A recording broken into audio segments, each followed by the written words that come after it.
ဖိုးလာမင်းအိမ်ချမ်းမြေညောင်ယုံခွဲမှပြန်လည်ကြိုဆိုလိုက်ပါတယ်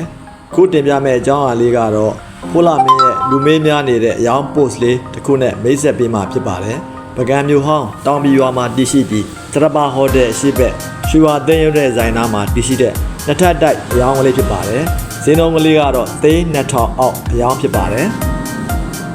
ညနေပွင့်အကျယ်28ပေ35ပေပေါ်မှာ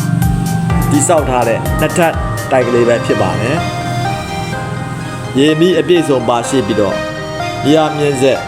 အေယာကွန်3လုံးအိတ်ခမ်းနှခမ်းပါရှိပါတယ်လူကြီးမင်းတို့အနေနဲ့စိတ်ဝင်စားတယ်ဆိုရင်ဖြင့်ဖိုးလာမင်းအိမ်ချမ်းမြေညောင်ယုံခွဲရဲ့ဖုန်းနံပါတ်လေးတွေဖြစ်တဲ့3943လုံး844 639ခွန်3943လုံး844 638 3943လုံး844 639ဖုန်းနံပါတ်များတို့ဆက်သွယ်စုံစမ်းပေးမြနိုင်ပါတယ်ဒုသားပွန်လင်းဖိုးလာမင်းမှာအိမ်ချမ်းမြေမှာဆိုယုံကြည်စိတ်ချဖိုးလာမင်းကိုသာဆက်သွယ်ကြကျေးဇူးတင်ပါတယ်